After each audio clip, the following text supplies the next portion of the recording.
이 서울원 아이파크 과연 시세 차익을 얼마 정도 남길 수 있을지. 전용 8사가 이제 13억에서 14억 정도 수준이거든요. 분명히 이제 고분양가 논란은 있을 걸로 보이고요. 특히나 이제 84 제곱미터보다 큰 대형 타입의 경우에는 많은 고민이 되실 거로 보입니다. 완공 이후에 내가 뭐 그냥 편하게 거주하겠다 이런 생각을 하신다 그러면 적절할 수도 있는데요.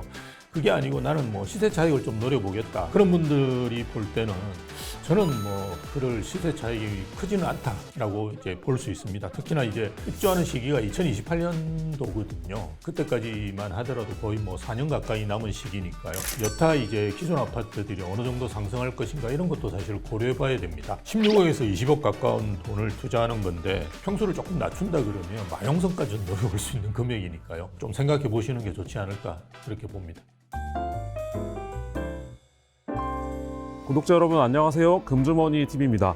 저희는 지금 지하철 1호선 광운대 역세권에서 진행 중인 서울원 아이파크 공사 현장에 왔습니다. 서울 노원구 월계동 85-7번지 일대인데요. 서울 강북권의 가치를 확실하게 업그레이드 시킬 복합 개발 사업이 이곳에서 삽을 떴습니다. 향후 가치가 정말 유망한지, 청약을 한다면 어떤 점을 유념해야 하는지 알아보겠습니다. 심영석 우대빵 부동산 연구소장과 함께했습니다. 안녕하세요, 소장님. 예, 안녕하십니까. 소장님, 이 서울원 아이파크가 대규모 복합 개발 사업인데 서울에 정말 이만한 규모의 땅이 있었나 싶을 정도로 저희 뒤로 보이는 이 땅이 정말 넓고 큰 것 같은데 어떤 사업입니까? 예, 아이파크에서 짐작을 하셨을 텐데요. 광운대 역세권 개발 사업입니다. 지하철 1호선 광운대역과 1호선 6호선 석계역 사이에 있는 대규모 물류부지 일대 15만 제곱미터의 주거, 업무시설과 쇼핑몰, 호텔 등을 복합 조성하는 사업입니다. 투입되는 총 사업비만 4조 5천억 원에 달합니다. 서울원이라는 명칭이 좀 중의적인데요. 현대산업개발 측은 반경 1km 안에 모든 삶의 요소가 채워지는 지속 가능한 도시를 추구한다는 뜻을 담았다고 하고요. 일과 주거, 문화, 휴식이 자연스럽게 연결되는 하나의 거대한 테두리를 만들겠다는 의미입니다. 강북 대여, 노도강의 지형을 바꿀 것이다, 이런 예상들이 굉장히 많은데 실제로 어떤 시설들이 여기에 들어옵니까? 예, 크게 이제 세 개로 나눠볼 수 있는데요. 공공용지, 상업업무용지, 복합용지 이렇게 구성이 되어 있습니다. 우선 복합용지 77,722제곱미터에는 공동주택 3,032세대하고 스트리트몰이 조성이 됩니다. 공동주택은 지하 4층, 지상 49층 8개동 규모이고요. 일반 분양으로 1,856가구가 공급됩니다. 나머지 768가구는 레지던스고요. 408가구가 공공임대주택으로 구성됩니다. 전용 면적으로는 5제곱미터에서 244제곱미터로 다양하게 구성이 됩니다. 이 사업에서 주목해야 될 부분은 HDC 현대산업개발의 역할입니다. 단순히 아파트를 짓는 시공사가 아니고 디벨로퍼로서의 역할을 한다고 볼 수 있죠. 상업용지에 복합건물을 짓고 사옥을 이전합니다. 지역 최대 규모 쇼핑센터인 서울원 라이프컬처몰이 입점할 거라고 하고요. 서울 동북권 최초로 5성급 메리어트 호텔이 광운대 역세권에 들어오는데 4개층 규모로 연면적이 8,800평에 달한다고 합니다. 이뿐만이 아닙니다. 현대산업개발은 서울 아산병원과 현대산업개발 직영 프리미엄 웰리스 레지던스 내에 예방의학 중심의 헬스케어 프로그램을 운영한다고 합니다. 이 밖에 공공용지 1,916제곱미터에는 주민센터, 도서관, 체육관 등이 만들어진다고 하니 개발 계획대로만 된다고 한다 그러면 서울원 아이파크 입주민들은 단지 안에서 여가, 쇼핑, 문화, 생활 등을 원스톱으로 이제 누릴 수 있다고 볼 수 있죠. 이 서울원 아이파크 거주하기에 입지 여건은 좀 어떻다고 보세요? 부동산 가치를 따질 때는 입지가 제일 중요합니다. 광운대 역세권 같은 경우는 교통 여건이 상당히 좋아진다라는 점을 좀 눈여겨볼 필요가 있는데요. 우선 지난 10월 2일 서울시에서 동부간선도로 지하도로 착공식을 열고 성북구 석관동 월릉교부터 강남구 대치우성 아파트 12.5km 구간이죠. 지하 공사를 시작한다고 밝혔습니다. 2029년 완공을 목표로 하는데요. 지하가 완료되면 통행 시간이 기존의 50분대에서 10분대로 단축될 것으로 예상이 됩니다. 또한 2026년에는 왕십리역에서 상계역까지 단지 인근의 동북선 경절철이 개통이 됩니다. 월계역이 생기고요. 그리고 2028년에는 경기 양주시 덕정에서 경기 수원시를 잇는 GTX-C 노선이 이제 완공이 되는데요. 광운대역에서 이제 GTX를 타면 성동구 왕십리역까지는 5분, 그리고 강남구 삼성역까지는 9분이면 도착할 수 있습니다. 수원역까지도 33분밖에 안 걸리기 때문에 강남역으로의 접근성이 획기적으로 이제 개선된다라고 볼 수 있죠. 녹지 여건도 확실하게 좋아지는데요. 앞에서도 말씀드렸지 동부간선도로는 지하화되겠죠. 그렇다 그러면 지하화된 상부 구간 같은 경우는 친환경 수변 공원이 조성이 된다고 합니다. 여기가 여의도 공원의 10배라고 하니까요. 충분히 이제 짐작이 되실 걸로 보이고요. 다만 이제 자녀를 두신 분이라 그러면 이 학구는 좀 신경 쓰일 걸로 보입니다. 초등학교 같은 경우는 이제 월계 3동에 한천 초등학교 배정을 받는 것으로 보이는데요. 도보권에 일단 자리하고는 있습니다. 고등학교 같은 경우에는 강북권 명문으로 보이는 대진고와 서라발고가 있는데요. 대진고는 이제 강원대역에서 12분 정도 차량으로 이동할 수 있고요. 서라벌 고등학교 같은 경우는 15분 정도 걸린다고 볼 수 있습니다. 쇼핑 외식 같은 경우는 이미 상업시설이 서울원 아이파크에 다 들어오죠. 그래서 충분하다고 생각이 들고요. 그리고 의료시설 같은 경우는 현대산업개발이 아산병원과 헬스케어 프로그램 운영한다고 이제 발표했는데요. 아마 그 이상의 뭔가 시설이 들어오지 않을까 이렇게 기대해 볼 수 있습니다. 예, 구독자 여러분, 이제 이 서울원 아이파크의 분양가하고 이 세대별 타입이 어떻게 나왔는지 궁금하실 텐데요. 자세한 이야기는 저희 스튜디오로 이동해서 더 얘기 자세히 나눠보도록 하겠습니다. 입주자 모집 공고가 지난 15일에 공개됐습니다. 소장님, 원래 예정보다 지금 일주일 정도 입주자 모집 공고가 늦게 나왔는데 구체적으로 몇 세대가 공급이 되고 청약 일정은 어떻게 됩니까? 1856세대가 공급되는 걸로 나왔고요. 특별 공급 물량을 말씀을 드리면 다자녀 가구 173세대, 신혼부부 134세대, 생애 최초가 64세대가 공급됩니다. 특별 공급 제외하고 나더라도 일반 공급 세대수가 1366세대에 달하니까요. 서울 신축 아파트 분양에 사실은 목말라 있으신 분들한테는 희소식이라고 볼 수 있습니다. 오늘 25일 특별 공급을 시작으로 해서 26일 1순위, 27일엔 2순위 등 청약 일반 공급 접수가 진행됩니다. 당선자 발표는 12월 4일이고요. 정당 계약은 12월 16일부터 19일까지 이루어집니다. 입주 예정 시기는 2028년 7월입니다.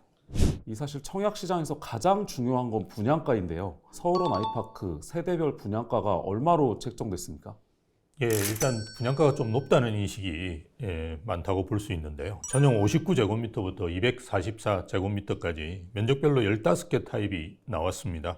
면적별 최고 분양가를 알아보면 전용 면적 5구제곱미터가 10억 3,800만 원, 전용 74제곱미터가 12억 1,400만 원, 전용 84제곱미터가 14억 1,400만 원에 나왔죠. 그 외에도 전용 105제곱미터가 16억 3,200만 원, 전용 112제곱미터가 18억 4,700만 원, 전용 120제곱미터가 18억 8,700만 원 등으로 책정됐고요. 눈에 띄는 게 서울원 아이파크 아파트에서 가장 비싼 세대가 될 텐데요. 47층에 있는 펜트하우스 전용 244제곱미터인데요. 48억 1,800만 원에 달합니다. 아유, 뭐 엄청나게 비싸네요. 예. 이 공사 원가가 지금 계속 상승하는 가운데 나온 이 서울 신축 분양가인데 소비자들이 분양가가 시장 상황이나 지역 가치에 맞는지 특히 더 깐깐하게 볼 텐데 소장님께서 보시기엔 이 서울원 아이파크의 분양가 어떻다고 보세요? 예, 최근에 이제 청약하시는 분들이 분양가에 대해서 상당히 예민한 부분이 분명히 있습니다. 그런데 어쨌든 서울원 아이파크는 성공적으로 이제 조성이 된다고 하면 노도강 지역에서는 뭐 최고의 주거복합 역세권 단지가 되겠죠. 현대산업개발 본사까지 옮겨오기 때문에 뭐 노도강의 주거 경제 수요가 다 이곳으로 직결되지 않을까 뭐 이렇게 예측해 볼 수는 있습니다. 그런데 저도 이제 우려가 되는 게 전용 84가 이제 13억에서 14억 정도 수준이거든요. 분명히 이제 고분양가 논란은 있을 걸로 보이고요. 분양가가 높으면 지금과 같이 고금리 상황하에서 선뜻 청약에 나서기가 참 주저되지 않을까 이렇게 보입니다. 예를 들면 올해 7월에 분양된 광운대역 인근의 장이육 재개발 구역이죠. 푸르지오 라디오스 파크의 견조도 분양가가 비싼데요. 여기가 이제 84 기준으로 본다 그러면 분양가가 12억 1,100만 원 정도 수준입니다. 그래서 2억 원 가까이 비싼데요. 우리가 이제 분양가를 비교할 때 급지를 먼저 평가하거든요. 근데 장이동은 이제 성북구입니다. 아시다시피. 근데 성북구가 사실은 노원구보다는 상급지라는 인식이 일반적이거든요. 이제 그걸 고려해 본다 그러면 상당히 비싸다라고 볼 수 있고요. 특히나 이제 84제곱미터보다 큰 대형 타입의 경우에는 많은 고민이 되실 거로 보입니다. 상당히 비용이 높은데 완공 이후에 내가 뭐 그냥 편하게 거주하겠다 이런 생각을 하신다 그러면 적절할 수도 있는데요.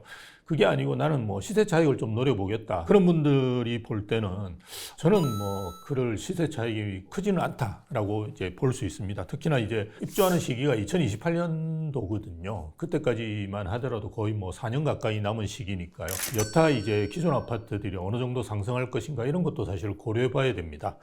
16억에서 20억 가까운 돈을 투자하는 건데 평수를 조금 낮춘다 그러면 마용성까지 노려볼 수 있는 금액이니까요. 뭐 좀 생각해 보시는 게 좋지 않을까 그렇게 봅니다. 이 서울원 아이파크가 주목을 받은 이유가 여러 가지가 있는데 비규제 지역에 공급되는 서울 아파트 단지라는 것입니다. 서울 청약시장에서 사실 뭐 1주택자는 거의 가망이 없었는데 이 서울원 아이파크에서는 절반 정도는 희망을 가져봐도 될 것 같습니다. 이게 어떻게 가능한 건가요, 소장님? 예, 비규제 지역이라는 거는 핵심이 이제 전용 84제곱미터를 초과하는 거는 100% 이제 추첨제로 가능하죠. 그리고 전용 85 이하 같은 경우도 가점제가 이제 40%고요. 추첨제가 60%로 더 큽니다.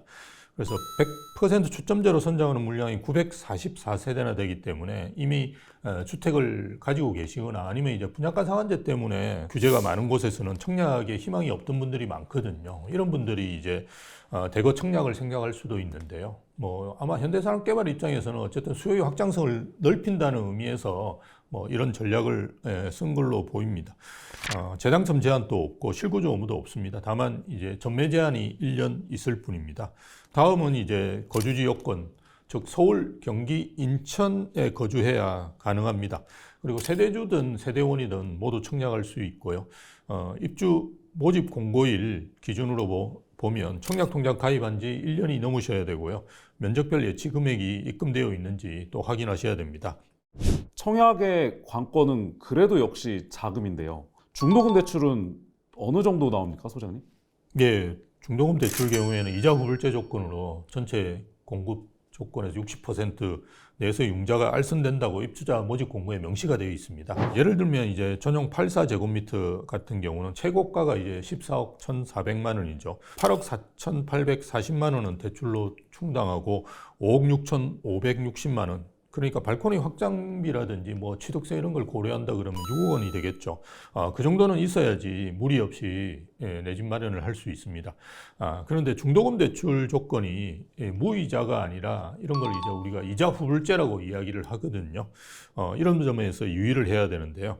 현대산업개발에서 입주 개시 월에 발생하는 것까지 대출 이자를 내준다고 하니까 이게 뭐 처음에는 돈이 덜 드는 것 같은 느낌이 있는데요. 이게 조삼모사라고 하는 트릭일 수도 있습니다. 공사가 진행 중인 기간에는 중도금 대출 이자로 안 내기 때문에 입주자 부담이 없는 것 같지만 공사가 끝나고 나면 이걸 내야 되죠. 그래서 잔금 때 이제 부담이 더 늘어날 수 있다는 점도 유의하시면 좋고요. 가급적 분양가의 한 반 정도는 내가 조달할 수 있다. 이래야지 상황 변화에 의해서 뭐 당황하지 않고 계속 유지하실 수 있지 않을까 그렇게 봅니다.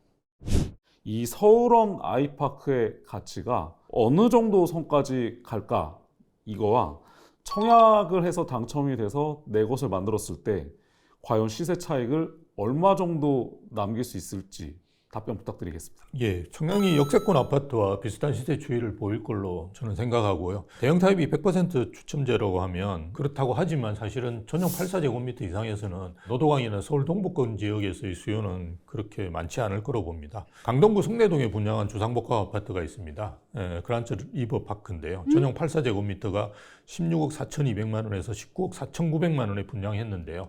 이게 고분양가다 보니까 미달이 된 사례가 있습니다. 그래서 아직도 뭐 상당수가 미분양이 나온 걸로 알고 있는데요. 서울원 아이파크 같은 경우도 시세 차익을 나올지 이런 것들을 좀 고민하시는 게 좋을 것 같습니다. 노도강 펜트하우스에 20억, 40억 내고 거주할 사람이 있을지 이런 점들은 의문이고요. 최악의 경우에는 서울원 아이파크 같은 경우도 전용 120제곱미터 이상에서는 미달이 나지 않을까 그렇게 봅니다. 예. 이 아파트 고급화를 강조했는데도 입주자 전용 레스토랑하고 수영장이 없습니다. 그리고 최고층 펜트하우스를 분양하는데 스카이 라운지나 스카이 브릿지도 얘기가 없더라고요. 그리고 또 하나 우려되는 게 앞서 저희가 여러 번 지금 강조를 하고 있는데 이 상업시설 부분입니다. 현대산업개발에서 제시한 청사진대로 상업시설들이 다 갖춰지지가 못할 경우에 이 서울원 아이파크는 지하철이나 GTX를 이용하기만 좋은 그냥 베드타운 정도로만 그칠 수 있겠다. 제 생각은 그거였습니다. 소장님께서는 어떻게 판단하고 계세요? 현대산업개발이 용산에서 이제 이런 비슷한 복합 개발을 해서 성공한 사례가 있거든요. 그래서 용산처럼 하려고 하는데 과연 이제 노원구가 용산과 같이 될 수 있느냐, 이게 이제 저는 관건이라고 봅니다. 그래서 장기적으로 이제 우리가 고령화라든지 인구 감소가 계속되고 있는 상황인데 서울의 외곽지가 고급 주거지로 될 수 있느냐, 이런 고민을 좀 해봐야 되는데 저는 이제 그럴 가능성이 크지 않다라고 봅니다. 상업시설 공실이 지금 상당히 많이 있습니다. 서울 외곽뿐만 아니라 서울 내에서도 많이 있는데요. 이런 이유가 지금 단순히 이제 경기 침체 때문에 그런 것만은 아니고요. 소비 패턴 자체가 이제 많이 변해가고 있거든요. 그래서 비대면 소비라든지 주문 이런 것들이 많기 때문에 이런 면이 있습니다. 그래서 우리가 보통 MD라고 하는데요. 임차인 구성이라든지 입점 이런 거에서 굉장히 신경을 써야 되지 않을까 이렇게 보여지고요. 또 업무시설 같은 경우는 현대산업개발 본사 인원만으로 사실은 채운다는 것은 일단 불가능합니다. 그래서 이제 여러 기업들을 이제 모집을 해야 되는데요. 이 기업, 저 기업 막 이렇게 저는 들리는 거는 문제가 있다라고 보고요. 최근에는 이제 특정 산업으로 해서 클러스터로 모으는 것이 추세이고 발전 가능성이 더 높습니다. 다행히 이제 노원구 같은 경우는 메디칼이라든지 아니면 바이오 이런 쪽으로 열심히 하고 있거든요. 그래서 그런 산업을 모아서 이제 클러스터화 시키는 것이 되게 중요하다라고 보고요. 그렇다 그러면 이미 이제 그걸 하고 있는 지역들이 있습니다. 송도라든지 마곡이 있으니까요. 그런 데를 좀 보시면서 참고하시는 게 좋지 않을까 이렇게 봅니다. 구독자 여러분, 지금까지 분양을 앞둔 서울원 아이파크에 대해서 분석해봤습니다. 약간 좀 분양가가 비싸게 느껴지기도 하실 텐데요. 강남 접근성이 일단 크게 좋아지고 단지 내 자족형 시설들이 대거 들어서기 때문에 서울의 신축 아파트로서 앞으로 미래 가치가 기대되는 부분은 있습니다. 하지만 한계가 명확하기 때문에요. 자신의 자금 사정과 생활하면서 가장 중요한 점이 무엇인지 그걸 잘 판단하셔서 좀 청약을 하셨으면 좋겠고요. 저희가 이 방송 녹화 전까지 단지 배치도나 평면도 같은 자료들을 보지를 못해서 그 부분은 방송에서 오늘 다루지를 못했습니다. 이번 주말에 모델하우스가 공사 현장에서 개관한다고 하니까요. 우리 청약을 염두에 두신 분들은 꼭 현장에 가서 확인을 하실 것을 추천드립니다. 오늘 도움 말씀 주신 심영석 소장님 수고 많으셨습니다. 감사합니다. 감사합니다.